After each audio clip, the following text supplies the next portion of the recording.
Bonjour Clémentine, Bonjour Florence.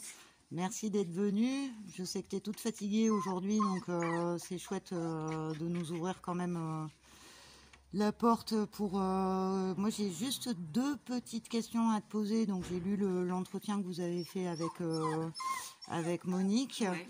Et donc le naufrage revient en fait vraiment plusieurs fois.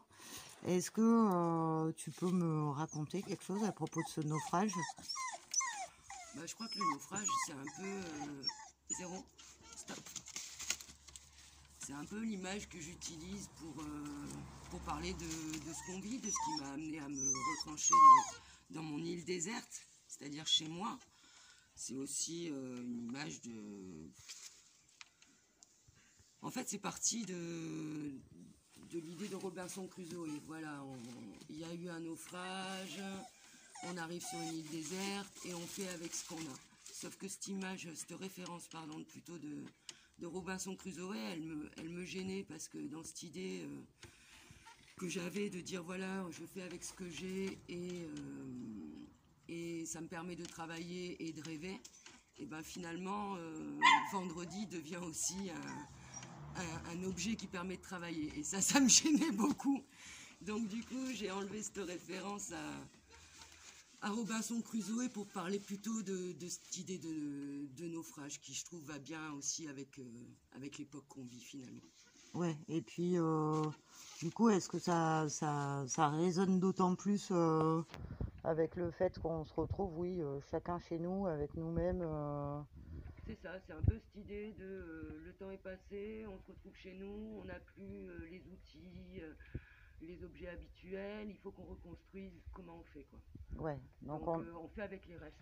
ouais, Et les restes, c'était aussi des objets qu'on connaissait pour aller plus loin que le confinement, pour partir un peu sur l'idée de ce projet-là et de ces objets que je crée en ce moment, qui sont presque des objets, donc des objets indéterminés. Pourquoi des objets indéterminés? Mais finalement, pardon, après ce naufrage,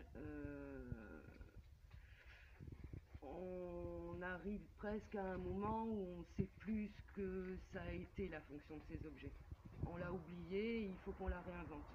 Donc on prend des choses qui ont été sûrement des objets et on se dit bon si je mettais une fleur, ça serait presque un vase. Donc on se rapproche de choses qu'on connaît, mais voilà. Et puis pourquoi pas faire du beau plutôt que de l'utile, tout simplement. ouais. Alors du coup, c'est parfait, ça me fait une transition avec Je suis ravie de faire des transitions parfaites. voilà, avec cet objet. Je prends un peu de recul, donc pas le chien. Hein. Le chien n'est pas un objet, le chien est juste zéro. Donc cette pièce qui est une pièce que tu as faite maintenant il y a peut-être 5 ou 6 ans. Ouais, c'était en 2014 la première exposition que j'ai faite au Bel Ordinaire. Voilà, donc c'est ça, ça fait 6 ans. Ouais. Moi j'ai la chance de vivre avec cette presque rallonge, presque pelote de électrique, presque lampe hein, qui ne fait pas de lumière bien évidemment. Je peux la brancher hein, si je veux. Tout à fait. Ça fonctionne. Enfin, en tout cas, ça rentre dans une prise femelle. Ça supporte tout à fait. Voilà, ça supporte d'être relié au secteur.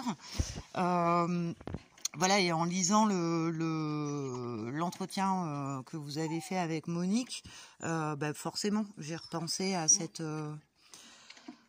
objet qui est presque... qui est presque une rallonge, mais qui l'est plus, qui a plus sa fonction de rallonge et qui devient autre chose, un